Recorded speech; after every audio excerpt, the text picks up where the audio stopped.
며칠 전에 크리스마스 선물로 윤석열 정부가 발표한 것이 있습니다. 그런데 이 뉴스가 잘 알려지지 않았습니다. 돈을 아낄 수 있는 방법을 국민들에게 친절하게 알려주었습니다.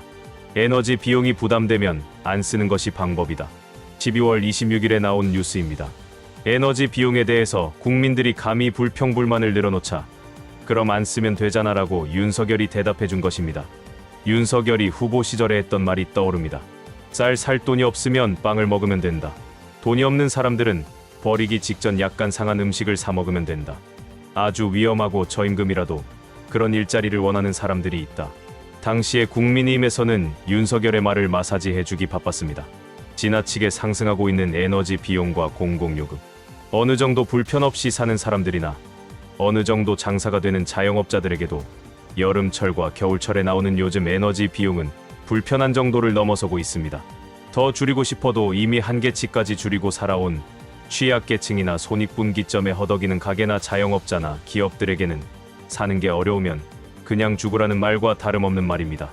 생계를 위한 공공요금, 에너지나 식품 필수 비용이 증가하면 내수시장에서 소비할 여력은 그만큼 떨어집니다.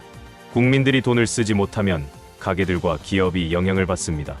윤석열에게 그런 의지도 사실상 없지만 정부가 지원하려 해도 세금이 그만큼 덜 거치니 어려워지고 양질의 고용도 멈추게 됩니다. 소득은 사실상 마이너스인데 생계 관련 요금이 너무 오르면 만성적인 내수 침체로 빠져들 수 있습니다. 크리스마스 선물만으로 부족했는지 윤석열은 묘안을 냈습니다.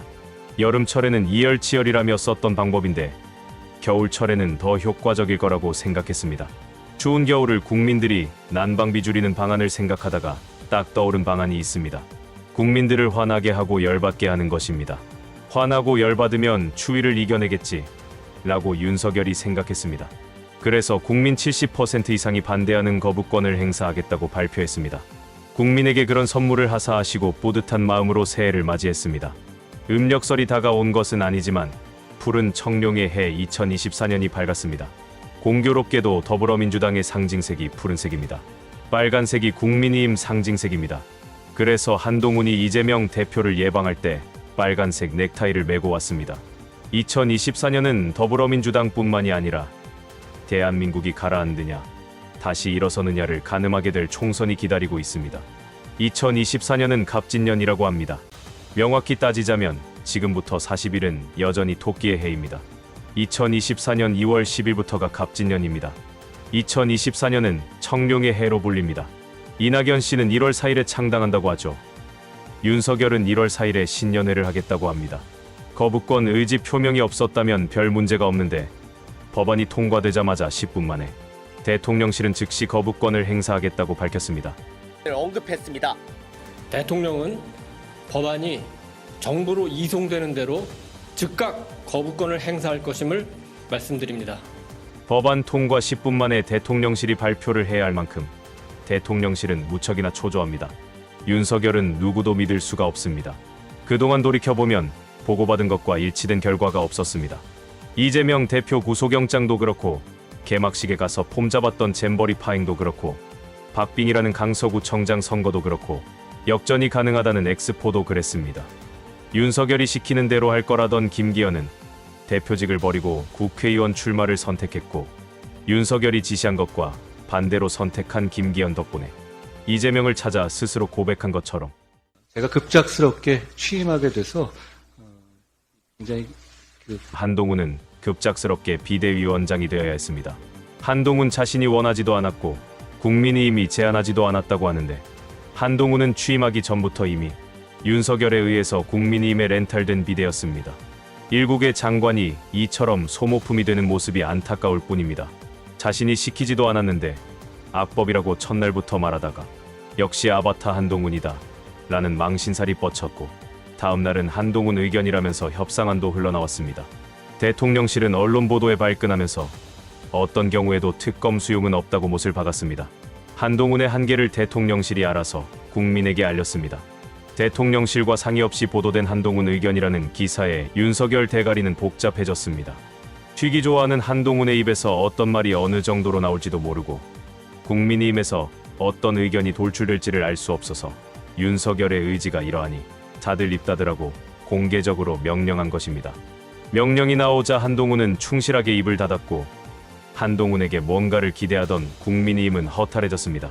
대통령실은 공개적으로 국회에서 재의결을 빨리 하라고 국민의힘 지도부를 닥달하고 있으며 지역구를 강탈당할 수 있는 영남의원들은 무척이나 심사가 복잡해졌습니다.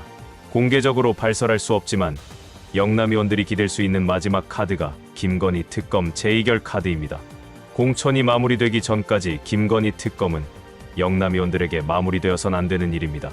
이런 윤석열 덕분에 한시름 덜면서 바빠진 사람이 있습니다.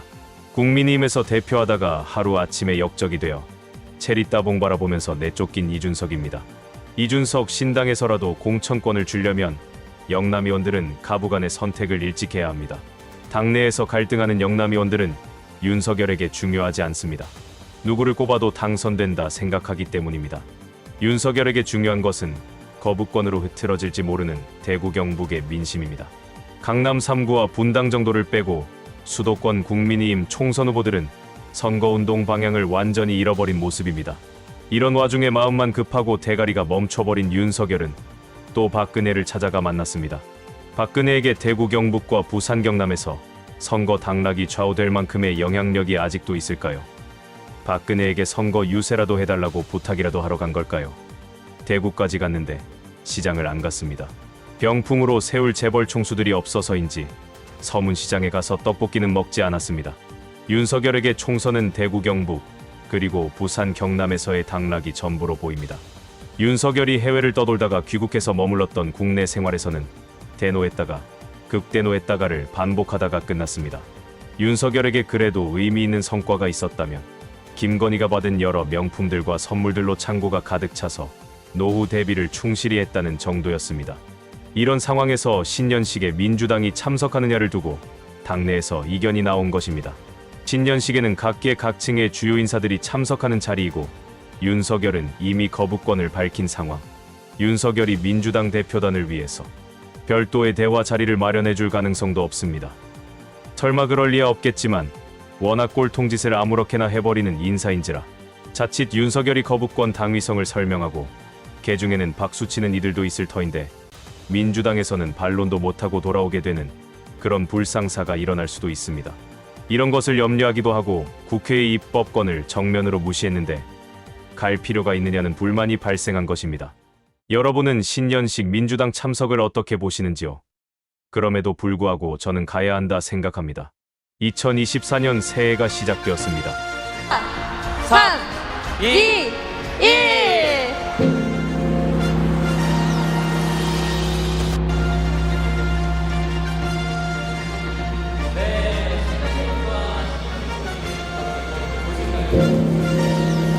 진보나 보수나 구분하지 않겠습니다.